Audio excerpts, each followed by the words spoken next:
बता दें कि आप देख रहे हैं आर पब्लिक न्यूज चैनल। देश की आवाज अमित उपाध्याय की खास रिपोर्ट। अलीगढ़ में आज महोदयगण का ध्यान इस तथ्य की ओर भी आकृष्ट करना है कि भारत में संचालित सभी मीट फैक्ट्रियां, प्रोसेसिंग यूनिटें एवं संबंधित व्यावसायिक इकाइयां भारतीय कानूनों, राज्य नियमों एवं लाइसेंस शर्तों के अधीन हैं। यदि कोई भी इकाई इन कानूनों, पर्यावरणीय मानकों, पशु संरक्षण नियमों अथवा खाद्य सुरक्षा संबंधी प्रावधानों का उल्लंघन करती पाई जाती है, तो उनके विरुद्ध निष्पक्ष, पारदर्शी एवं विधि सम्मत कार्रवाई किया जाना आवश्यक है। साथ ही यह भी सुनिश्चित किया जाना चाहिए कि जहां निगरानी एवं सुरक्षा व्यवस्था संभव न हो, वहां ऐसी इकाइयों का संचालन रोका जाए, ताकि कानून व्यवस्था बनी रहे।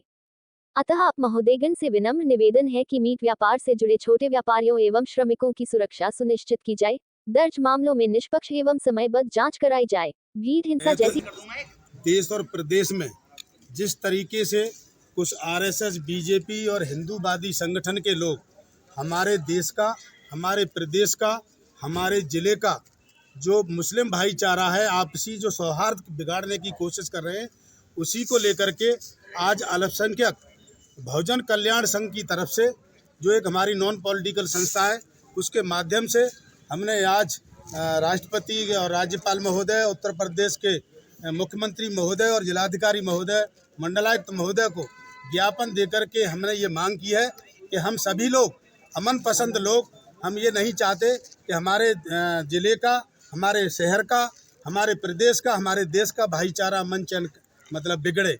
लेकिन कुछ लोग मतलब जो है अवैध मीट के नाम पर, या किसी होटल के नाम पर, या किसी दुकानदार के नाम पर, या बिरयानी के नाम पर, तमाम तरह की जो घटनाएं आपने देखा होगा कि बरेली के अंदर एक जो हमारी छात्रा थी, वो अपना बर्थडे मना रही थी। वहाँ उस बर्थडे में उसके जो छात्र मित्र दो वहाँ मुस्लिम पहुँच गए, उनको जो आरएसएस, बजरंग दल और तमाम जो हिंदूवादी संगठनों के लोगों ने उनके साथ मारपीट की। कल उसमें से 5 गिरफ्तार हुए।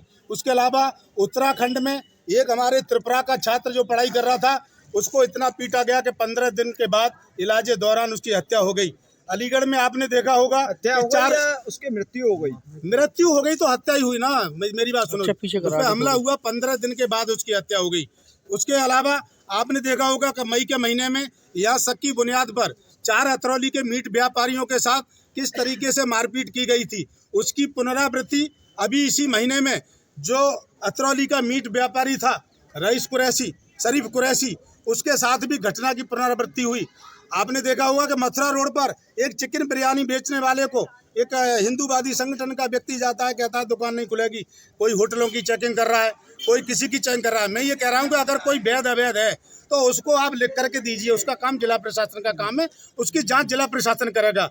संविधान और कानून हाथ में लेने का अधिकार किसी को नहीं है। तो ये लोग जो है शहरों का, आपने देखा होगा कि बुलंदशहर में एक सब्जी विक्रेता को पीट के मार दिया। बिहार के अंदर नवादा में एक कपड़ा व्यापारी की हत्या कर दी। उत्तराखंड में त्रिपुरा का एक छात्र की हत्या कर दी। तमाम बरेली में, गाजीपुर में, तमाम शहरों में ये लोग, कोई बजरंग दल, कोई बजरंग बल, कोई करणी सेना, कोई भरणी सेना, कोई हिंदू रक्षा दल, तमाम तरह के दल बना करके। किस तरीके का ज्ञापन दिया गया है? क्या मांग है आपकी? हमारी ये मांग है कि देखिए, जो अवैध मीट जो चल रहे हैं फैक्ट्रियाँ अलीगढ़ के अंदर, कुछ लोग लाइसेंस लिए पड़े, लेकिन जो लाइसेंस में जो फॉर्मेलिटी है उससे ज़्यादा कटान कर रहे हैं। बीमार पशुओं की जांच होनी चाहिए, उनकी बिना जांच के, बिना डॉक्टरी मुआयने के उनका मतलब मीट काट करके परोसा जा रहा है। दूसरी बात यह है कि जब लिंचिंग हुई थी तब यह तय हुआ था कि तमाम फैक्ट्री जो छोटे व्यापारियों को मीट डोर स्टेप डिलीवरी देंगी और उसको मतलब गाड़ियों से उनकी दुकानों तक पहुंचाएंगी। वो प्रथा क्यों बंद हुई?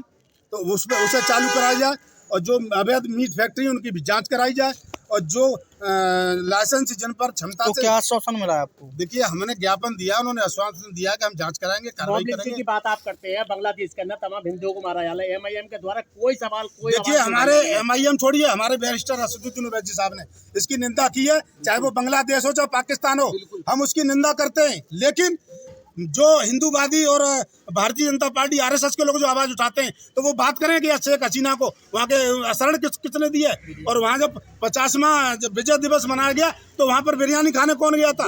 मोदी जी गए थे। और तमाम चीजें मतलब ये भारतीय जनता पार्टी के लोग, उनकी जिम्मेदारी है, हम इसकी निंदा करते हैं।